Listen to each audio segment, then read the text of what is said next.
in St. Louis. The Nationals are down to their last out. Here's the 1-0 pitch. DeYoung hits a high fly ball. This should do it. Right center field. Scott is there. He makes the catch for a Redbird winner.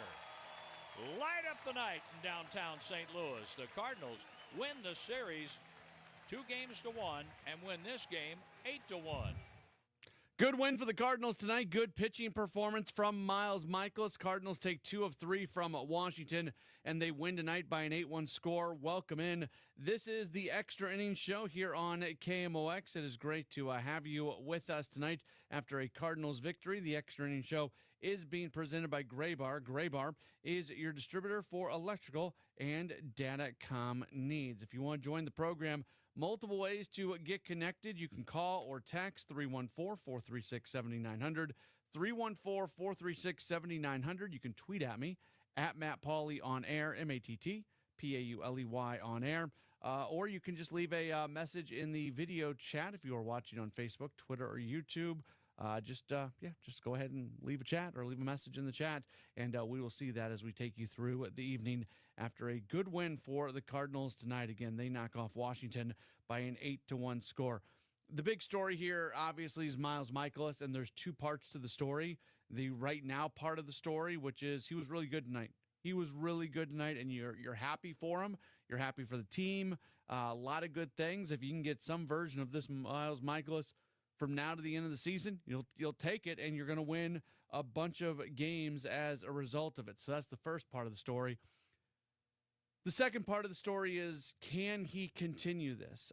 It feels like with Michaelis, he is able to find another gear when there's a lot of pressure on him to do so, and I think obviously there was a lot of pressure on him. Now, can he take this and get going again? And he had a really good run earlier this year. Yeah, the narrative about Michaelis over the last week or so is how tough of a season he's been having. And I'm not jumping off of that, because in many ways he had been. But when you go back to where he was at after that Boston game where he really struggled, he went on a very solid run. His ERA in the month of April was 4.94, and then in May it dropped down to 3.08. So he had a period where he was pretty good. And then in the last, really since the start of June or maybe late May, his final start in May was not especially good when he gave up 4 runs in 4 innings against Baltimore. And then it's been hit or miss, and a little bit more miss than hit since June. Had a 6.5 ERA in the month of June, and obviously the really, really tough start his last time out. Can he get back to who he was through the end of mid-May on? And that's going to be one of the big questions, or really mid-April on, after that Boston game where he really, really struggled. But it's good. Like, I can't sit here and make any type of proclamation. I can say this: I hope what we saw tonight from Miles Michaelis, we see from Eric Fedde come Saturday, because there's a ton of pressure. In many ways, there was more pressure on Fedde than Michaelis, because he had thrown back-to-back, not so great games. Miles Michaelis was coming off back-to-back poor performances, where Fedde's now got 3 straight poor performances. So we'll see what he does coming up Saturday.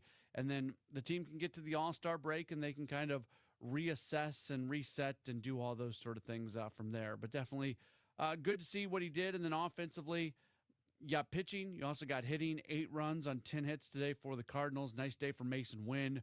Goes 2 for 4. Good day for Wilson Contreras. 2 for 4. Hits a home run.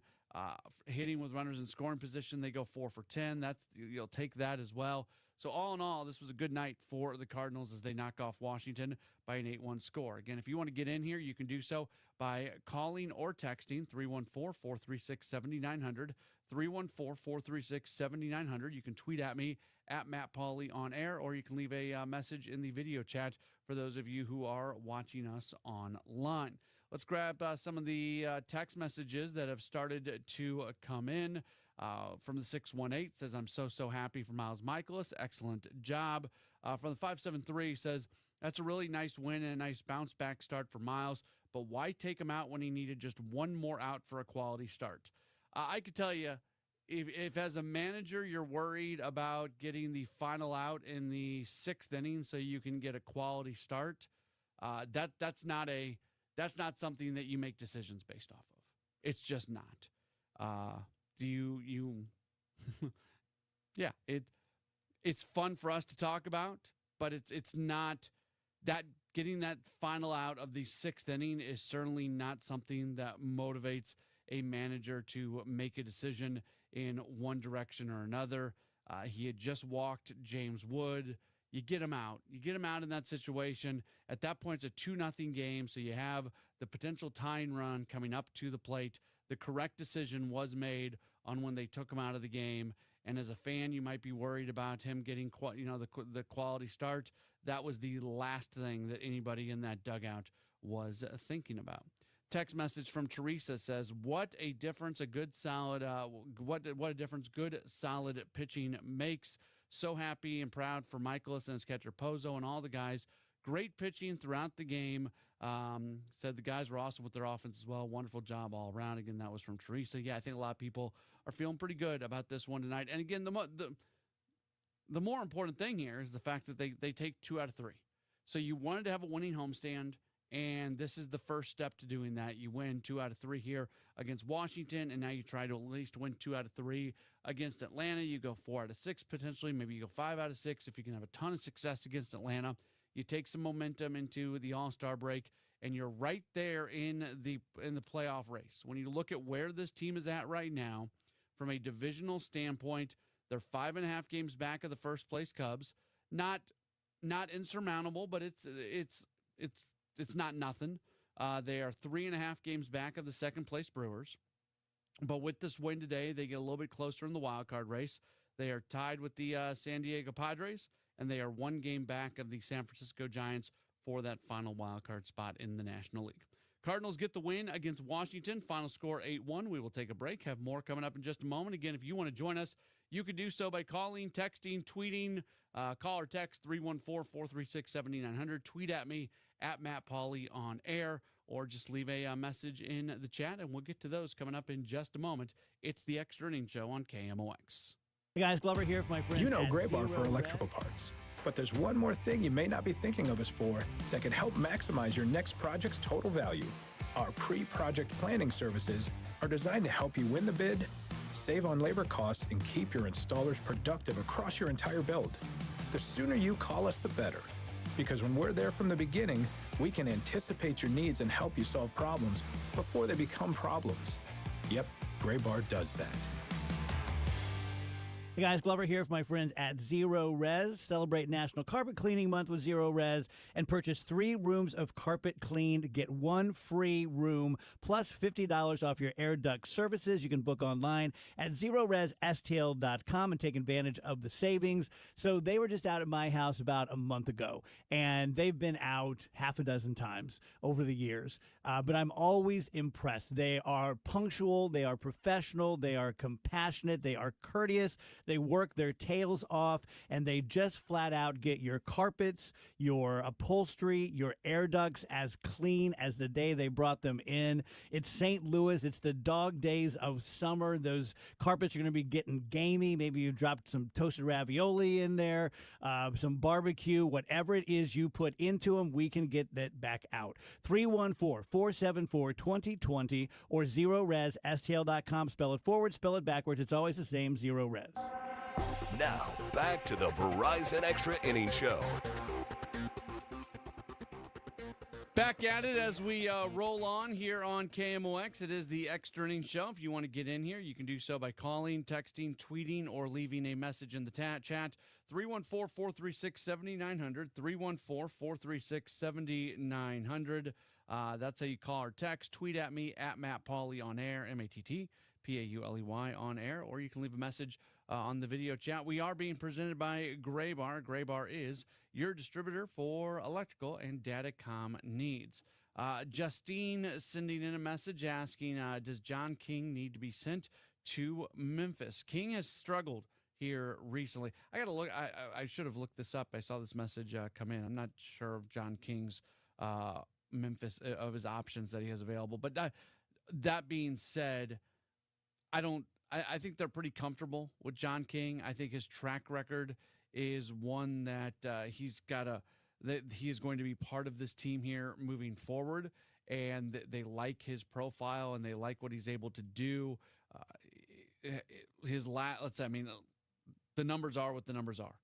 In the month of July, in his 3 appearances, he has an 18 ERA. Now, a large part of that is the fact that he gave up 4 runs, although only 2 of them were earned in the third game of the series of that Cubs series. He's been coming into the game in kind of weird spots here recently.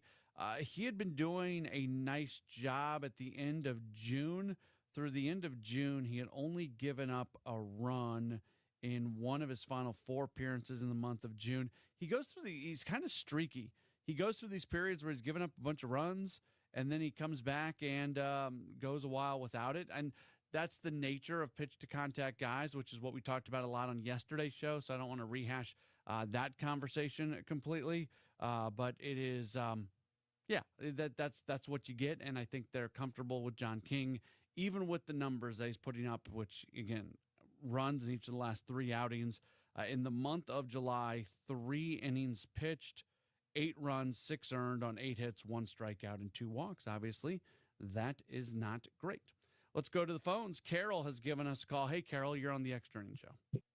Yeah, I just have a comment. I hope the Yankees do not come after Nolan Arenado. Their third baseman is out for an extended period, and I was not sorry we were unable to trade Nolan Arenado. And even though he's only hitting about 245, every time I watch him make a play at third base, I think I'm glad he's still a Cardinal. Carol, appreciate it. He made the defensive play he made today. What was that? The 7th inning, I think it was when that occurred. Just fantastic. And that play, that barehanded play that he makes, it's kind of his signature move, and you love it. And he plays a really important role on this team. At some point in time, I know the organization would probably like to move on from him so they're able to get some other people in there, especially when you start thinking about what the roster makeup is going to be once they get J.J. Weatherholt here. Like, it doesn't all add up. Carol makes a good point about what's going on with the Yankees. They don't really have a full-time third baseman right now. Jazz Chisholm Jr. just moved full-time to second base. They moved on from DJ LeMahieu. That's not a great situation there right now in New York. They were being no-hit today late. Jazz Chisholm Jr. actually broke up the no-hitter as the Yankees were matched up against the Mariners, and then they end up winning that game in 10 innings by a 6-5 score. Yankees are kind of a weird team, 52-41. They go through. They're like a lot of teams in baseball, winning streaks and losing streaks. That's not just the Cardinals. That is a lot of teams in baseball this year. I'm not real sure if the Yankees would be interested in Arenado. They have Paul Goldschmidt, and if you haven't noticed, Goldschmidt's putting together a pretty solid season. I don't know if at the trade deadline they would be interested in him or not. Let's grab Kurt, who's given us a call. Hey, Kurt, you're on the Extra Innings Show. Hey, how you doing tonight, Matt? Doing all right. Thanks. What do you think about Eric Fetty? What do you think the Cardinals are going to do with him? Just keep on putting him out there, and what would you do? I mean, let's say he has a couple more rough outings. At some point, are we going to cut ties with him, or what's your take on that, sir? Yeah, Kurt. Appreciate that question. You asked about Eric. I called you Eric. You are Kurt. Thank you for the call. I'm surprised he's making the start this weekend based off what was said after his last start. The words that were spoken about him following his last start indicated to me that he was likely to not make his next start, and now he is going to make it. So that's a little bit of a surprise. You can't keep running him out there time after time after time and watch him go through what he's been going through. It's kind of like what was going on with Miles Michaelis. If Michaelis has a really bad outing tonight, we're having a different conversation about him and whether or not he's got the opportunity to stick in the rotation. If Fetty has a really bad outing on Saturday, I don't know how you bring him back for another start after the All-Star break. But I was saying that about this start. So I hope that it's really good for him. I don't move on from him completely. He still has the profile of somebody who can be a very effective pitcher. To me, there are two types. When you're moving on from somebody from the rotation or from any type of role, there's guys fall into 2 different buckets. Do whatever you can to get somebody better and then get them back to form, or just move on from somebody. And to me, Eric Fetty falls into the bucket of do whatever you can to get this guy right. he's got some profile. You look at his profile when he was traded for last year. You look at some of his individual pitches where they aren't quite as dominant as they've been before. I think you have to do whatever you can do to try to get him right. And sometimes you find an injury and you're able to sit a guy down for a little while and get him on a rehab stint, and that helps. Sometimes you work really, really hard during the day and you put somebody in the bullpen and they're not going to be able to start for you, but you try to find some low leverage situations for him to work on things. I feel like those are the answers at some point with Fetty. But at the same time, if Fetty does what Michaelis did tonight and has a big response, then it's a very different conversation, and he's got that spot in the rotation. But a little bit surprised. You have to remember that there's a lot of people in the decision-making process of these things. When Oliver Marmol was on the Gas House Gang on Tuesday, he was asked about this, and he was asked about a bunch of he was asked about going to bullpen games and openers and a bunch of different stuff. And essentially, Ollie said, there's a lot of people at the table who are making those decisions. And I think the decision on Eric Fetty was a lot more than the manager's decision. I don't know where he stands on everything. I don't know what he would want to do, but I would have to think that there were a number of people in this organization that made the decision for Eric Fetty to get at least one more start. The caller said, do you give him a couple more bad starts? No, I don't. My vote doesn't count, but I don't. I'm at the point right now where I feel like go fix them. Don't go throw them out there every fifth day. Go fix them. And they're not quite at that point, so we'll see what it ends up looking like come Saturday. But that's where I'm at right now with Eric Fetty. I know a lot of people were very frustrated on social media when that news came down today. That was one of two big bits of news. The other news that we heard today was that Ivan Herrera is getting a rehab assignment started and that they are going to very much limit his catching when he returns, which I think is a very smart decision. You have two capable catchers on the roster in Pedro Pajes and also Joel Pozo. And Ali made the point that the injuries for Herrera have been lower body injuries. So maybe taking the strain of catching off the lower body helps him a little bit in terms of trying to stay healthy. You need that bat. You need that bat. Who they are with Ivan Herrera and who they are without Ivan Herrera are two different individuals. You need that bat. So I think that was good news, and hopefully we can see Herrera back with the team right after the All-Star break, if not then, shortly thereafter. What's on Deck is presented by Chesterfield Fence and Deck, the sign you have the very best. Cardinals are going to get back at it coming up tomorrow evening. They welcome in the Atlanta Braves for a 3-game series, and it's going to be Matthew Liberator on the mound for the Cardinals. 6-6, 3.70 ERA. Grant Holmes is going to make the start for the Braves. He is 4-8 with a 3.44 ERA. Thanks so much for being tuned in to the program tonight. It was a good win for the Cardinals. They knock off the Nationals by an 8-1 score. We'll talk to you again tomorrow night for more Cardinals baseball here on KMOX. They are a Hall of Fame company.